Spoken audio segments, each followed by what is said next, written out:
सपनों को सच करने के लिए समझदार नहीं पागल बनना पड़ता है। So hello guys, welcome back to my YouTube channel. आज मैं आपके लिए लाया हूँ एक नई और इंटरेस्टिंग कहानी आपको थंबनेल और टाइटल से पता चल गई हो। Let's begin the video.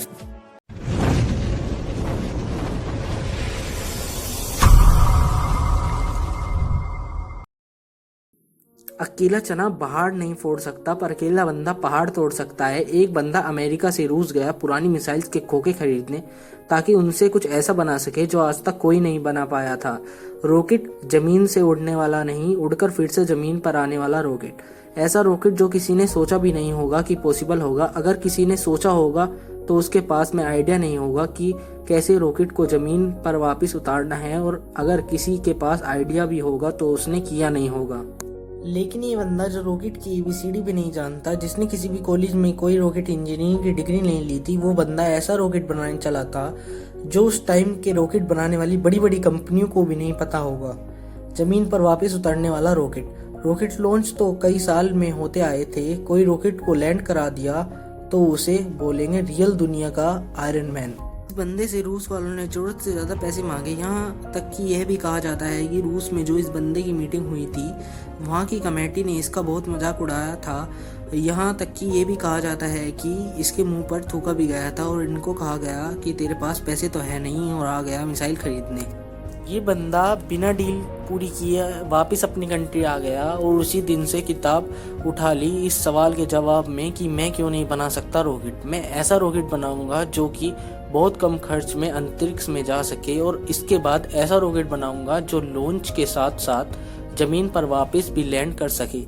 बंदे ने एक के बाद किताब पढ़ डाली और शुरू कर दिया अपना पहला प्रोजेक्ट। सन 2006 पहला लॉन्च 37 सेकंड के अंदर ही लॉन्च के बाद रॉकेट वापस जमीन पर आ गिरा, और ये गिरना ऐसा था कि रॉकेट के टुकड़े टुकड़े हो गए। प्रोजेक्ट फेल हो गया। बंदा 4 साल से इस पर काम कर रहा था। 2002 से उसने काम शुरू किया था। 2006 में उसका पहला प्रोजेक्ट फेल हो गया। पैसों का बहुत नुकसान हुआ। बंदे ने फिर सवाल ढूंढने की कोशिश करी, यार कहाँ पर कमी रह गई, रॉकेट लॉन्च क्यों नहीं हो पाया। 1 साल बाद फिर से रॉकेट लॉन्च किया, फिर से वही हुआ, मिशन फेल, रॉकेट क्रैश, पैसों का भारी नुकसान। फिर 1 साल बाद तीसरी कोशिश करी, फिर वही मिशन फेल, रॉकेट क्रैश, पैसों का भारी नुकसान। एक के बाद एक करके इसके 3 प्रोजेक्ट फेल हो गए। अब इस बंदे के पास ना बड़ी मुश्किल से एक रॉकेट के जितने पैसे बचे थे, या उतने भी नहीं बचे थे कह लो। इतने अच्छे इंजीनियर थे ना इस बंदे के पास, सभी से अकेला छोड़कर जा रहे थे। लेकिन इस बंदे में इतना जुनून था, इतना होमवर्क इसने कर लिया था।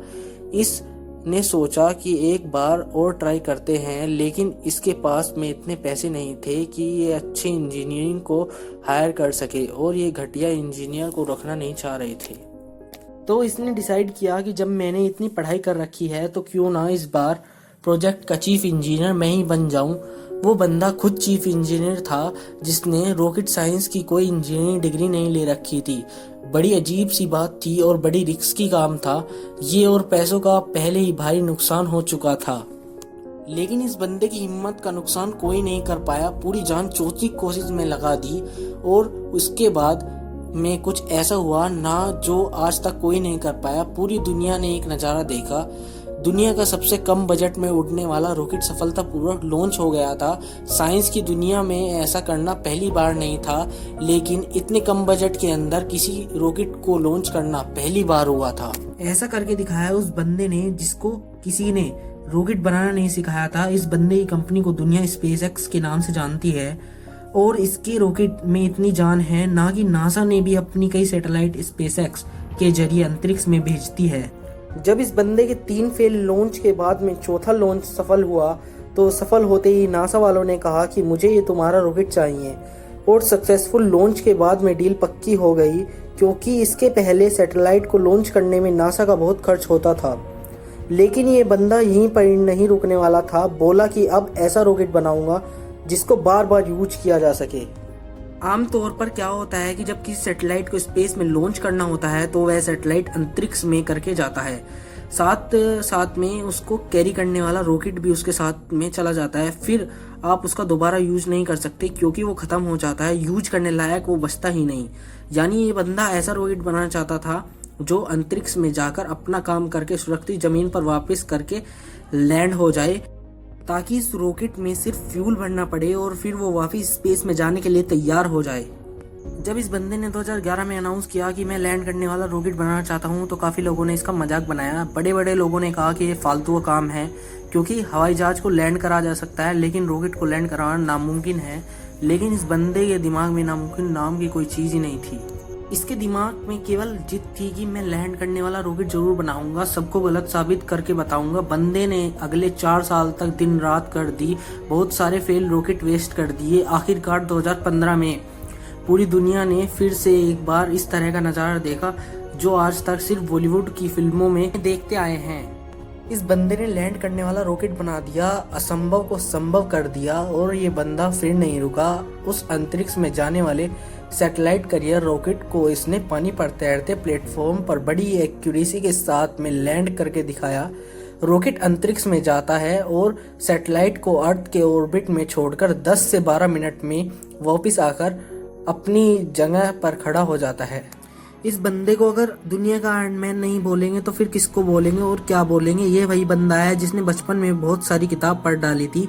एक समय ऐसा आया कि इसके आसपास में किताबें कम पढ़ने लगी, लेकिन बंदे को पढ़ना था तो किताबों को स्टॉक खत्म होने के बाद इसने पूरा इंसाइक्लोपीडिया भी पढ़ डाला।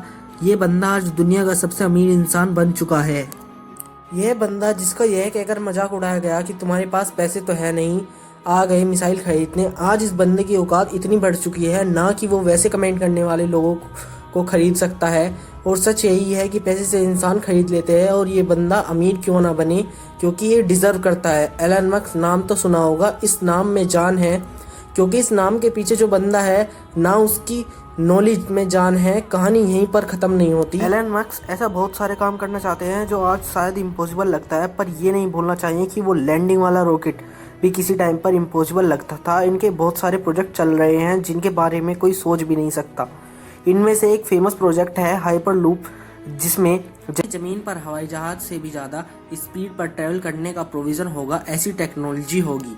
अब हमारे देश की ही बात ले लेते हैं, जहाँ पर दुनिया की सबसे ज़्यादा जवान लड़के और लड़कियाँ, इतने ज़्यादा कि कई देशों की इतनी पॉपुलेशन भी नहीं है।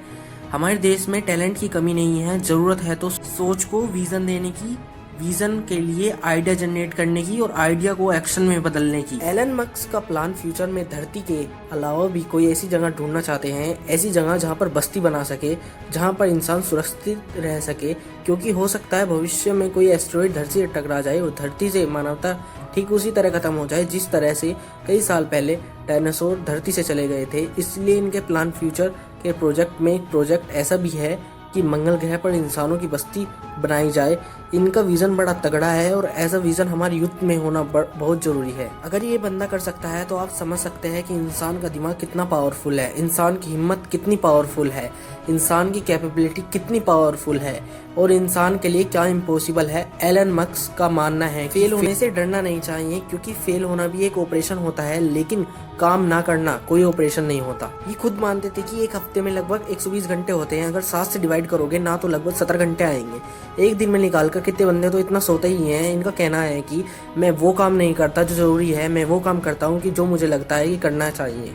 ये कहते थे कि अच्छे स्कूल और अच्छे कॉलेज में जाने से बंदा एजुकेटेड नहीं होता, क्योंकि मैं भी हार्वर्ड यूनिवर्सिटी में नहीं पढ़ा, फिर भी वहाँ पढ़ चुके कई टैलेंटेड स्टूडेंट्स और इंजीनियर मेरे अंडर में काम करते हैं। इनका यह भी कहना था कि एक्स्ट्राऑर्डिनरी बनने का हर इंसान के पास मौका होता है, और ये भी कहते थे कि अगर आप फेल नहीं हो रहे हो तो इसका मतलब है कि आप लाइफ में कुछ नहीं कर रहे हो। हर लड़का और लड़की को ये बात समझनी पड़ेगी कि आज की डेट में क्या करना चाहिए।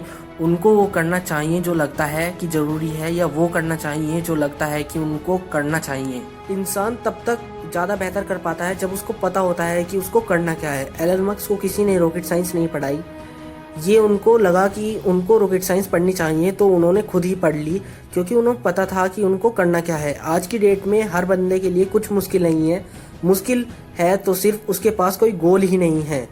उसको पता ही नहीं है कि उसको करना क्या है। लक्ष्य निर्धारित करना सबसे बड़ा प्रॉब्लम है, फेल होना कोई प्रॉब्लम नहीं है। एलन मस्क का मानना है कि नॉलेज से ध्यान हटाकर सिग्नल की तरफ ध्यान देना चाहिए। उसका मानना है कि प्रॉब्लम कोई प्रॉब्लम नहीं होती, प्रॉब्लम का सॉल्यूशन ढूंढना एक प्रॉब्लम है। शब्द में थोड़ा सा फेरबदल करने से पूरा ही वाक्य का अर्थ बदल जाता है और माइंड में थोड़ा सा विजन आपकी जिंदगी बदल सकता है। अगर आपकी लाइफ में कोई प्रॉब्लम नहीं है तो प्रॉब्लम क्रिएट करो खुद के लिए, और कैसे करोगे, एक बड़ा लक्ष्य निर्धारित करके। हमारे देश के युवाओं को आज इस क्रांतिकारी मनुष्य से सीखने की जरूरत है। हालांकि यह भी सच है कि हमारे देश में क्रांतिकारी युवाओं से भरा पड़ा है, बस इनको अपने आप को पहचानने की जरूरत है। वो बंदे भी एलन मस्क की तरह ही कुछ ऐसा कर सकते हैं जो किसी ने सोचा भी नहीं होगा। दम है तो कुछ बड़ा करके दिखाओ। देश में अपना नहीं बल्कि दुनिया में देश का नाम करके जाओ। जय हिंद, वंदे मातरम। सक्सेस की आग दिल में है।